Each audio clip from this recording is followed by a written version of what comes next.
ever dreamed of exploring another world? Could you witness something new? Push boundaries? Or reach for your greatest hope? The experience of every generation is yours. On the History Channel, where the past comes alive. What you're about to see is a chapter of World War II that is relatively unknown. We must remember that World War II was truly a world war, with combat stretching into the most remote and forbidding corners of the globe. You're about to hear stories from what some think of as the Forgotten War, the conflict in the China-Burma-India Theater, or the CBI, a region with resources that Japan needed to wage war. Japan's advance had to be stopped, and that meant severing the Japanese supply lines, in particular the bridges. Charged with cutting those supply lines, the U.S. Army Air Corps, 490th, otherwise known as the Skull and Wings Squadron. Like all American forces, the 490th faced many challenges. Nothing was easy. And because so much time and money had to be focused on Europe and the Pacific, those in the CBI theater found themselves last in line for everything: weapons, ammunition, supplies, even food. As a fellow flyer, I'd like to think I have a special understanding of what the 490th faced, what its men achieved, and how important it was for all of us.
There's a spirit of camaraderie that you feel.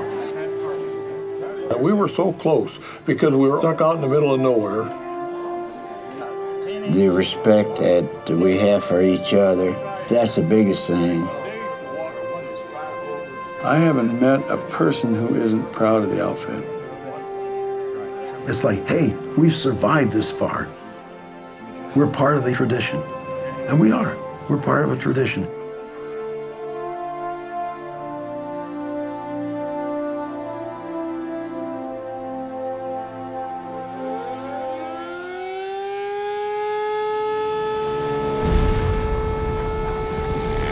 Well, first of all, I had no idea where Pearl Harbor was.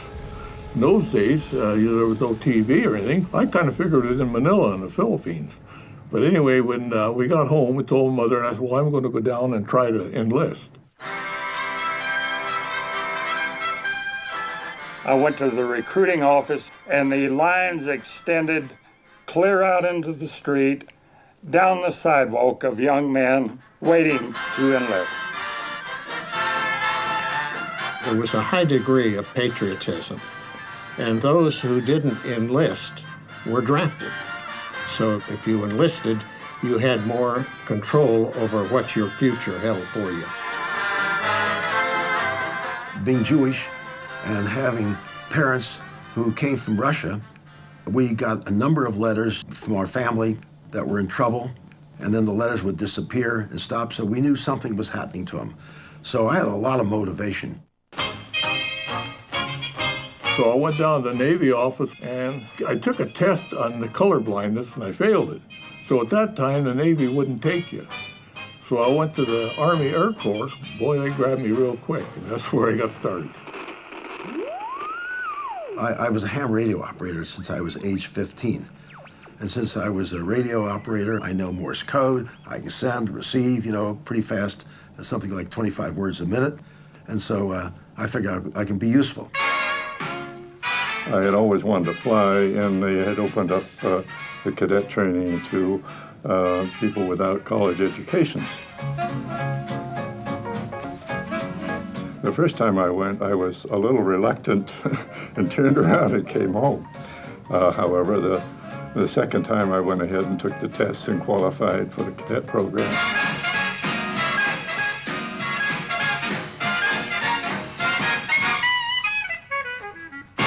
It wasn't so much the fact that I wanted to fly an airplane. I looked forward to the glamorous life that an Air Corps pilot led in a country club. That was the life I wanted, and it looked super good. Join the country club at 21 and live the good life. And if you had to fly airplanes, they'd do it okay.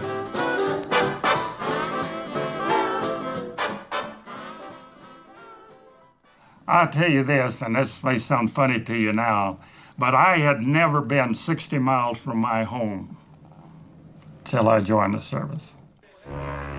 We boarded Santa Paula, which was a banana boat that used to have room for 200 passengers and bananas in the hold. Well, they put the soldiers in the hold and the officers in the cabins up above. As we marched up on deck and started to get down the hold, I saw some open cabins. So another fellow and myself moved into the cabin, locked the door. No matter who pounded on the door, we didn't open. When the ship set sail in the morning, we had a cabin. And I played hearts and pinochle for 2 or 3 days. I got so bored I couldn't stand myself.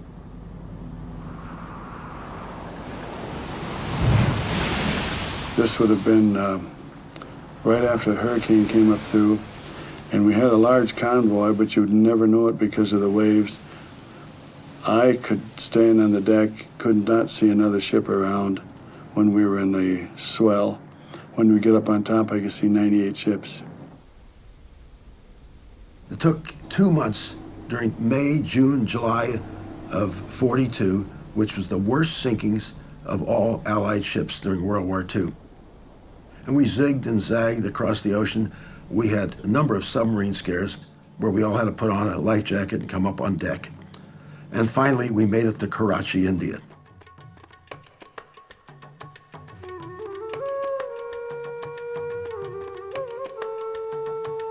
I finally made it to Karachi, and the 490th was just in the very beginning stages of organization.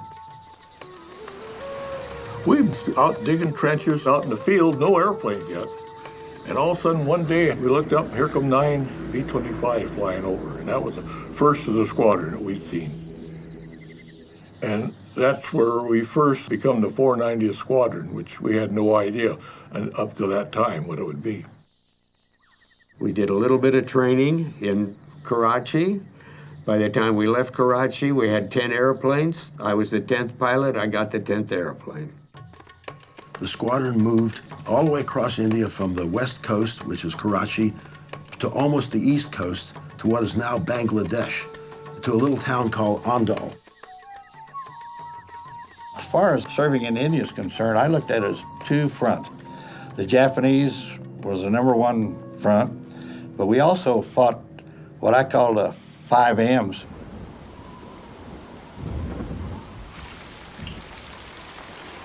We had the monsoons, and then the mosquitoes,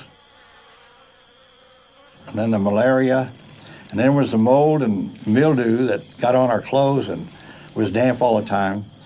And then there were the monkeys. Now that was another war. The monkeys would come into our barracks and wreak havoc with our mosquito netting, just tear it all to pieces and urinate all over everything. When it wasn't raining, when there was no monsoons, temperature could go to 110, 112. Our wrenches would literally be 130, 140 on the airplane wings. It being so hot over there, you can't imagine. You couldn't wear a shirt or it'd be so hot. And yet if you leaned against anything, you got burnt. And it was pretty miserable, actually, but we did it for a few years. We weren't really what you'd call seasoned troops of any kind. We were all civilians. Just came into the service for the war, so we were all trying to figure out what to do. First mission we ever went on, every single person was on his first mission. There were no veterans. So the first few missions were relatively easy. Drop your bombs and run for home. I think it was probably the second or third mission we had our first casualty. He lost an engine taken off, and he tried to set it down, but he couldn't unload his bombs, he couldn't get rid of them, so he had to try to land with them. Well, that didn't work too good.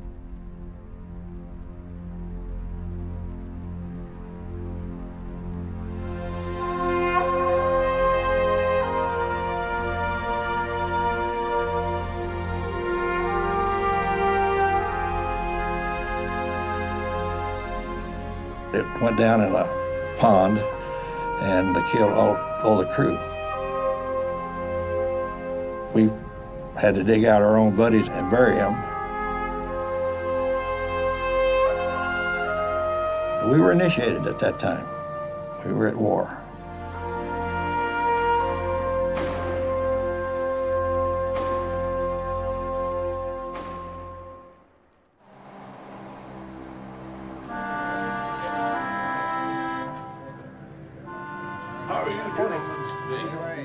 At the Salt Lake City reunion, one of the events was a trip to the Air Museum.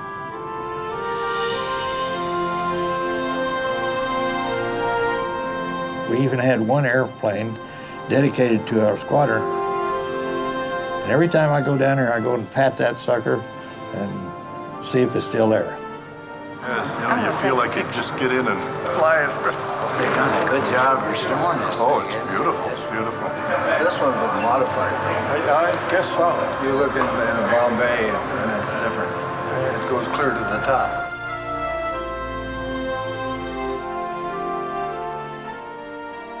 I put a good many bombs in one of them suckers.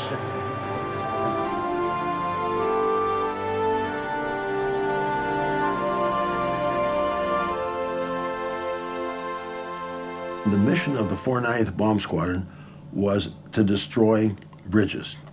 Well, these bridges are 16, 20 feet wide. We were bombing at from 10 to 15,000 feet, mostly at 10,000 feet, with a Norden bomb sight. And even though it's a good bomb sight, it's very difficult to hit a 16-foot to 20-foot wide bridge from 10,000 feet. So 90% of our missions were failures. We surely dropped a lot of bombs that didn't do anything except make holes in the ground. No question about that.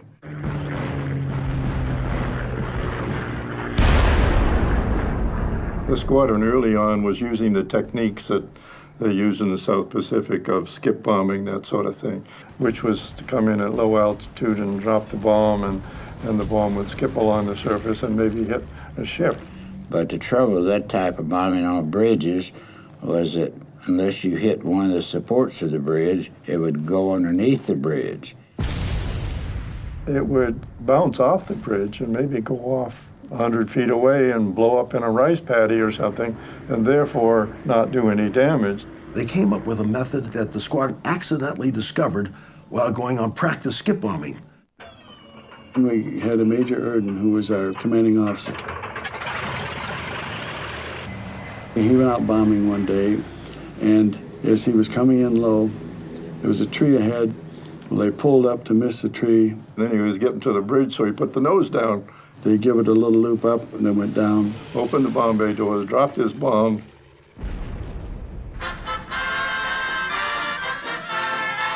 Several of the crews developed the technique to the point where it was almost perfection. As perfect as it could be. From then on, we had, I would say, 120, 130 bridges that we knocked out.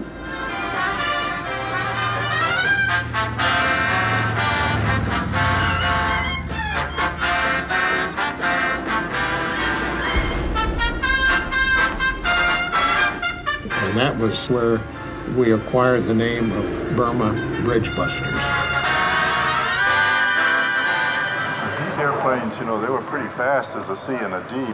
Used to fly at about 230, it seemed to me, but after they put all the armament on and they moved the turret up forward, it slowed it down. When you were making your bomb run and these damn mountains came up on either side of you, 270 miles an hour, it seemed like you're going 1,500 miles. Those damn trees went by pretty fast. Those guns up there were miserable, even though they were turret, because your guns are down here, your handles were about here, and your sight was up here. But you know, it's about everybody that had anything to do with B-25 wears hearing aids. They were the noisiest side out here. What position were you? What did you? Loading bombs, loading ammunition, this type of thing. Pretty good old airplane. The airplanes that the 490th had from inception up at Karachi in 1942 was B-25s. It was a 2-engine medium bomber and a wonderful, wonderful instrument. It takes an awful beating from shrapnel and whatever's thrown at it. When I first came there, they had B-25Cs, which had plexiglass noses, bombardier sat up there, a navigator right near him, pilot, co-pilot, engineer, gunner, radio gunner, and sometimes a tail gunner. It was very, very close quarters. And when I think back today about the things that the navigator had to go through, I just can't imagine how he did any of his navigating, because he had such a small area to work in. You know, they had big charts and they were trying to look out of the window in their sextants or whatever. In the top turret, the controls were down here. And I had to pull it back, lift the guns up, or lower the gun, turn it to the right, turn it to the left. And my sights was right between the guns, and the guns was on each side of me. And of course, there's a plastic dome over me. And that's where I sat. There was one of them with a solid nose that had cannon in it. And poor navigator, he had to load that damn thing and get out of the way when the pilot fired it, because it had quite a recoil. People would swear the airplane stopped in mid-flight. The only time that I flew was on test hop. If we had an engine change or some major problem. After an engine change, someone in the crew always had to fly, just to prove to the pilot that we did a good job. And I loved that.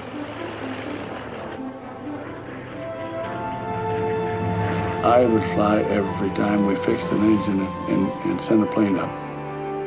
It was just fun. I knew that we'd done a good job on the engine. I knew we had a good crew. I had no doubts. They fly low over the chin hills, and if we had the glass snows especially, go up and lay in that and just skim over the hills. It had a grace to it. It just had a grace to it.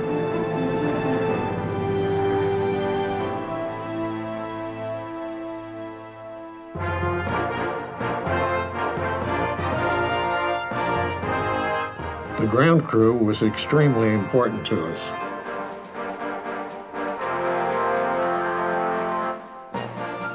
The maintenance crews, the refuelers, the bomb loaders, everyone had the same esprit de corps that the air crews did.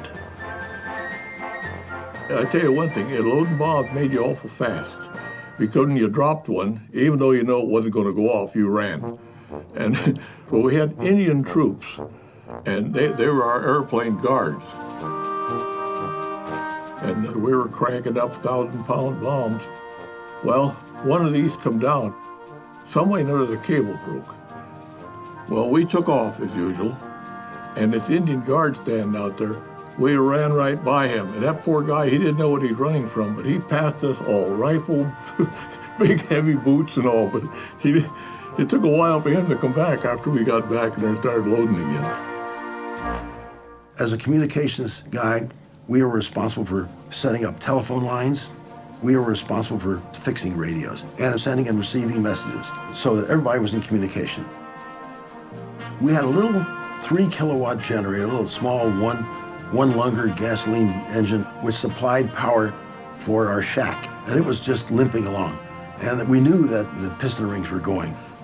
I wrote a letter to D.W. Onan and Company and said, can you send me some rings? And about a month later, came 100 rings. I mean, I didn't need 100 rings. But, that was the interesting thing. If I couldn't get through supply, I wrote directly to the factory. So we went around supply. We went around every path we could to do the job. The guys became experts in finding ways to fix things. They became experts in repairing engines. We'd swap parts here and there. It was part of what you might call an American ingenuity and his spirit of not always sticking by the book, but sticking enough by the book that you don't screw it up, but being entrepreneurial and getting things working.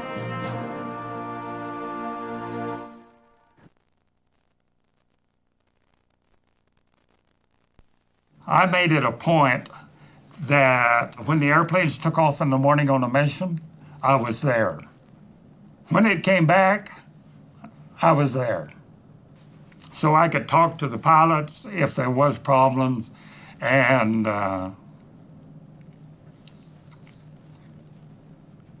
excuse me, if something didn't come back, it hurt like hell. It was a long wait, because one thing about it, if they weren't back in about 5.5, 6 hours, they weren't coming back, because that was the range of a B-25. There was a number of things happened that they couldn't come back. Some of it was weather.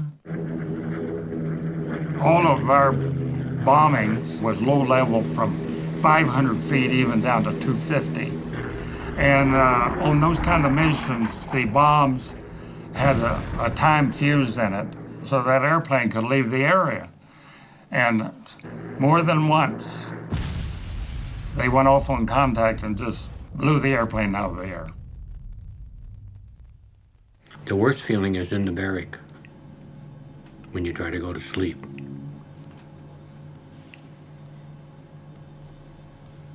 You lay there and just wonder, where are they? Are they dead or alive,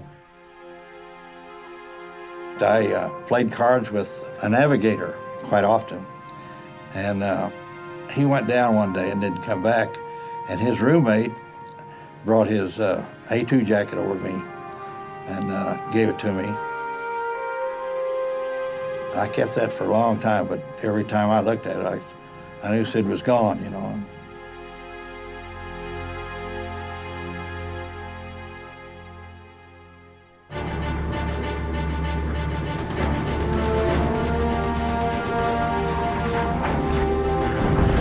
I think that the war really didn't begin seriously for me, perhaps until the time when I had somebody shooting at me.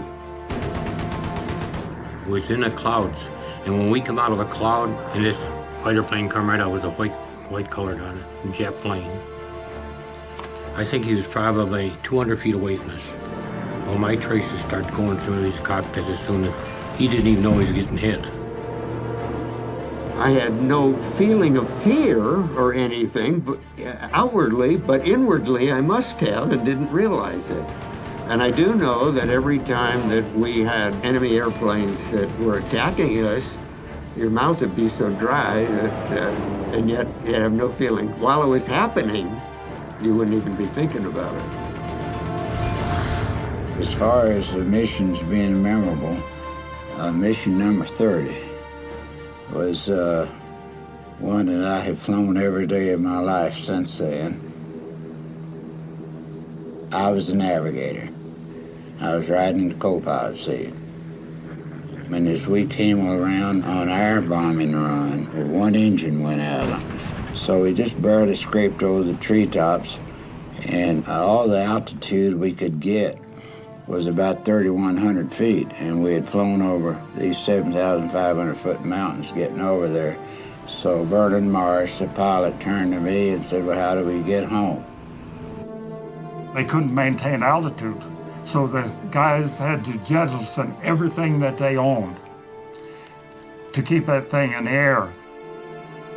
The engineer came back and said, I want all you fellas to sit still, nobody move. I said, I want you to reach over alongside of you and unbuckle the cargo and slide it back, which we did. And you in the back, you pull the pins on the door. Don't go near the door. Once you pull those pins, you get away from it. You lay on your back and kick this cargo out. So I told Vernon, I said, I remember a pass that ran off to the northwest from the elevation of the road over to a valley on the other side of the hills. But I don't know if it was open all the way over to this other valley. And it was too narrow for us to turn if we went up there and ran into a dead end and couldn't get through. And he came back 4 or 5 minutes later. He said, we haven't gained any altitude at all. So he said, we're flying just above stall speed. Pass your helmets, rifles to the man behind you, which we did. So we decided we would fire our guns in bursts to get rid of the ammunition to lighten the way to the airplane. Well, every time we'd fire the guns, our airspeed would drop down to close to 100 miles an hour, which was awful close to stalling speed. So we would have to back off and pick up a little speed and then fire our guns again to try to lighten the weight. Then he came back in 4 or 5 minutes. He said, well, he said, that didn't do it. He said, pass your billfolds, your change, your fountain pens, your pencils to the man behind you. So we did that. And then he came back again and he said, we've finally gained enough speed. He said, we're up to about 106. So we landed in this clearing in the jungle, Thanksgiving Day, 1944. I tell people I had a little talk with the Lord that day, and I said, Lord, if you help me get back to Kentucky, I'll be smart enough not to ever leave that place anymore.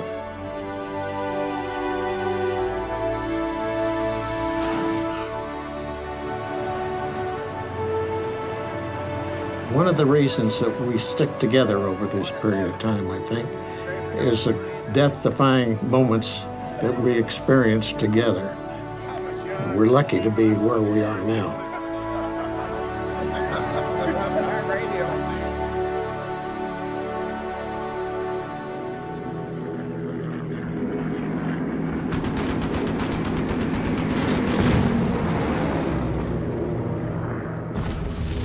I don't know of anyone that had any compunctions about doing everything they possibly could to inflict damage and death upon the enemy. Even so, I did realize too that a lot of those Japanese soldiers were just the same as us. They had families back home. They probably didn't want to be in the war any more than I did. Basically, we were bombing bridges. We weren't bombing and doing anti-personnel work to any large extent. It was so impersonal that you didn't get the feeling that you were killing people, although later the reports would say maybe so many Japanese soldiers were killed.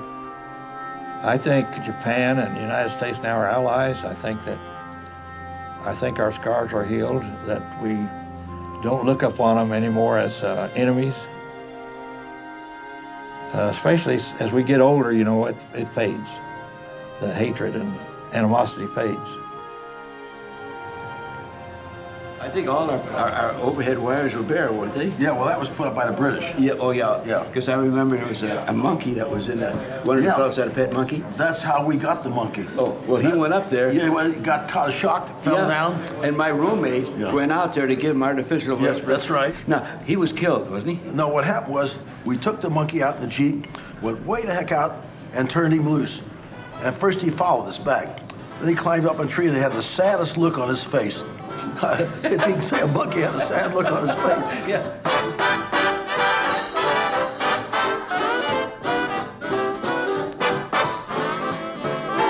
Working at Kermitola on the plane and the Jeep pulled up. Red Cross girl, and she hollers, "Soldier's coffee." I don't drink coffee, but, you know, she was a pretty girl. So she says, "Sugar?" And I said, "I'll take sugar." She was running behind in the Jeep and got a dip of sugar out of the big kettle, and she turned around and she hit her elbow and spilled the sugar all down the front. And she looked up with the cutest smile. She said, "That's just like sugar on the donut, isn't it?" Oh, man, that's not fair.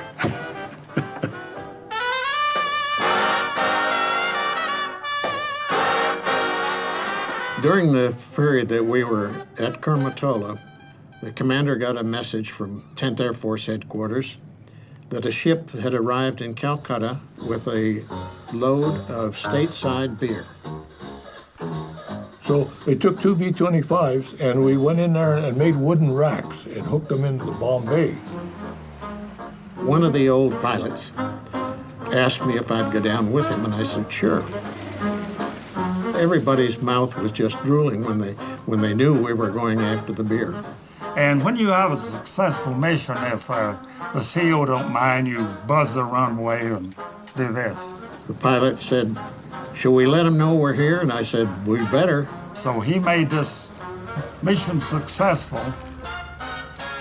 And then he pulled up and the damn shackles gave away. All the cases of beer were salvoed over the barracks area. And that stuff went right over our head and hit in the jungle right behind her. Well, we had this Captain Manuel. He come around, he said, if the beers aren't open, you can't drink them. Somebody hollered back, well, sir, we're opening them so we can drink them. From then on, at all these reunions, there are a couple of guys that come up to me and said, well, how's the mad beer bomber of Kurmatola doing? And I hate to be called the mad beer bomber of Kurmatola, but that's what happened.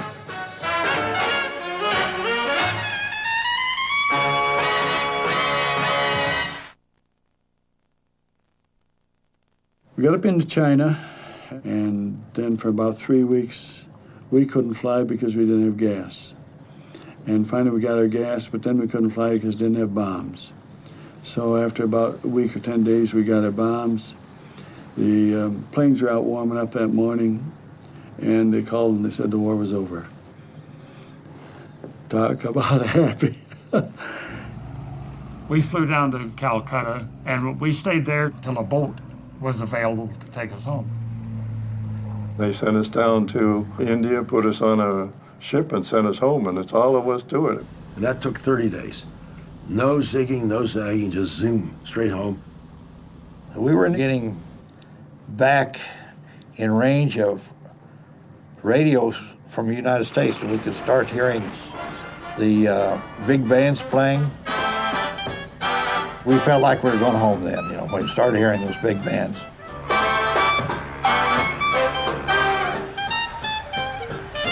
So I came home. I didn't tell my parents because I had no chance to tell them. I walked in on them. And you never saw happy as tears and everything. When I walked down the street, I landed in Cincinnati. That was the strangest feeling that after 2.5 years to come back to your hometown. It's, you know, in the uniform, still in the Army, but home. We landed in Tacoma, Washington on Christmas Eve. And the powers to be decided that anyone that lived within 50 miles of Tacoma could go home for Christmas. Well, I lived in Walla Walla, which is 290 miles away, but no one knew where in the hell Walla Walla was. So I went home. Getting home was a sort of a letdown for me. There's no excitement left. I like the excitement of fixing those planes and sending them out every day. And so getting home was just getting home. My sister picked me up at Fort Lewis and drove me up the house. So the folks were living in Seattle at the time, and my dad was an old German, bullheaded and stubborn. He wouldn't show any emotion if it killed him. Well, my sister, we pulled up there in the house, set up on it must have been 25, 30 steps up to it. He was sitting on the porch. And you know, you see these movies, you know, where the kid comes home from overseas and glad to see his son and all that. My dad looked down, he turned and looked at the house and said, hey, Ma, lock the icebox, he's home again. That was my greeting.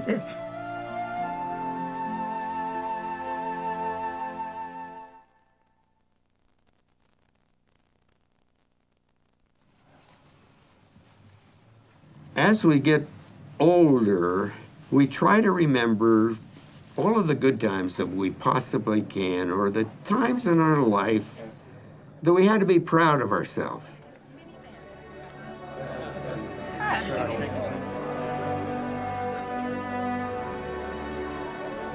We were so close.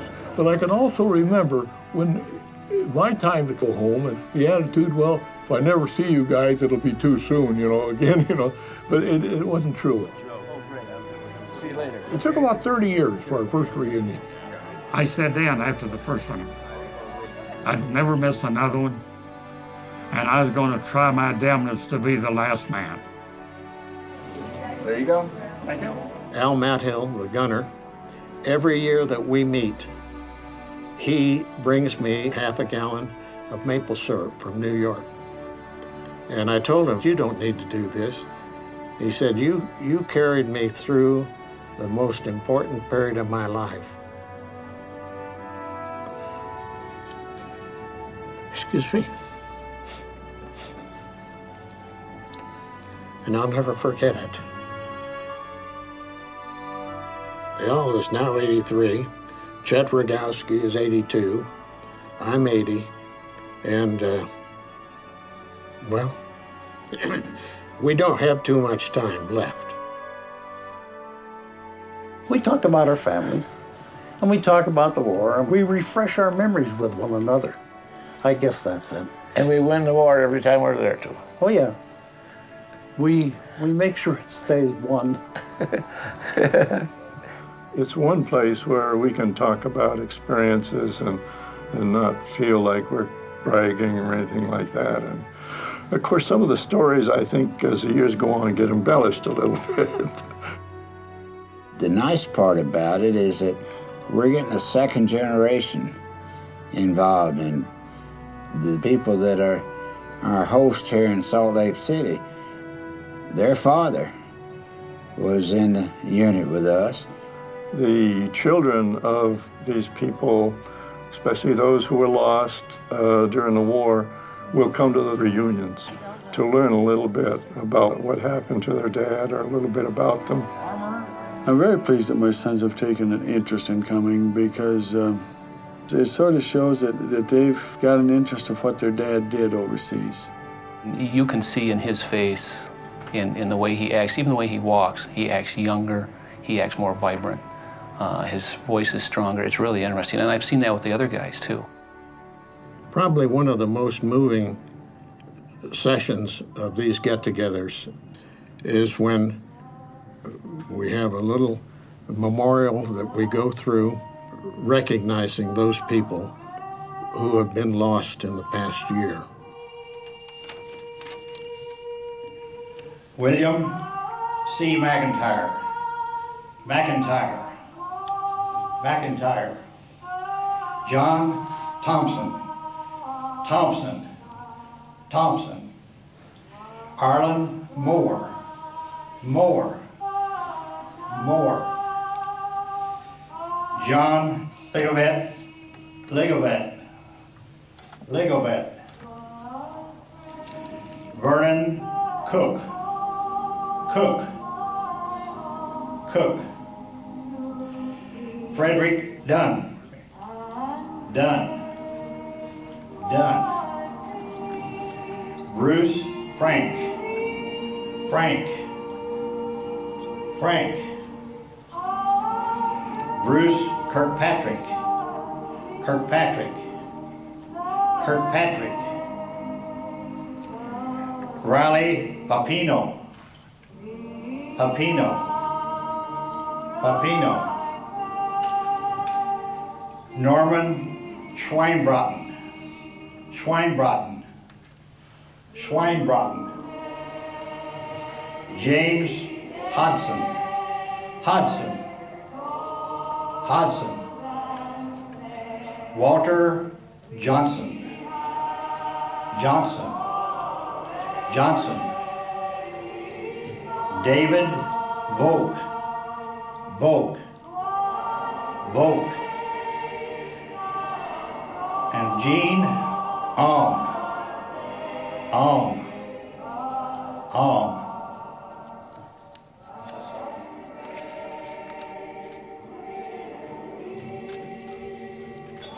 In vain we call. They have passed through the valley into eternal sunshine. The places that have known them shall know them no more. We will write their faults upon the sand, their virtues upon the tablets of love and memory.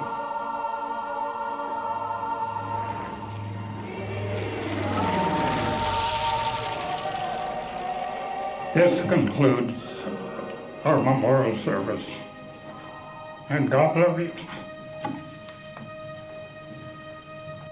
You know, I do wish everybody could witness this. You know, maybe not the 490th, but some sense of World War II.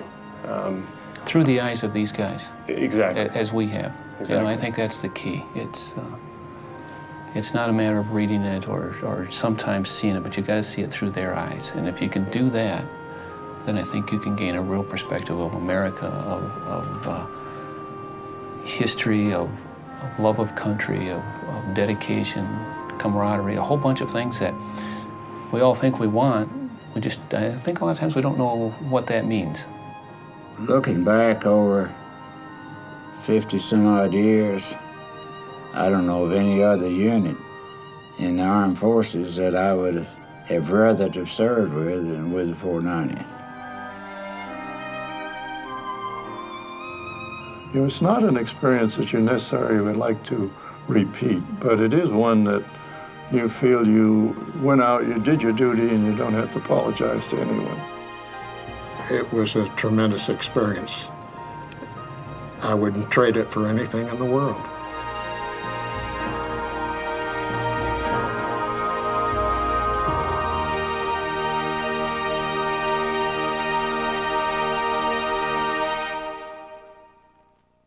Historians have recorded how successful the 490th was. The accidental discovery of the skip bombing technique made it possible for the squadron to destroy an astounding 192 bridges, denying Japan the ability to resupply its forces in Burma and China. And the 490th spread its wings in other ways as well. The squadron carried out regular food and ammunition drops to support Allied troops on the ground. But no fact and no statistic can truly tell the story of the skull and wings. Only these veteran warriors can, and we've been privileged to hear some of their tales firsthand. Clearly, there's much emotion there, but there's also that certain stoicism of men who tried only to do their duty. The men we've just met risked everything for this country and never asked much in return. Just the chance to share their experiences. As one flyer to another, I'm honored to be part of preserving their legacy. And I hope you'll be inspired to learn more about the so-called forgotten war in the CBI Theater. The National D-Day Museum in New Orleans is dedicated to helping us remember those who fought there and on every front of World War II. On behalf of the National D-Day Museum and the History Channel, thank you for watching.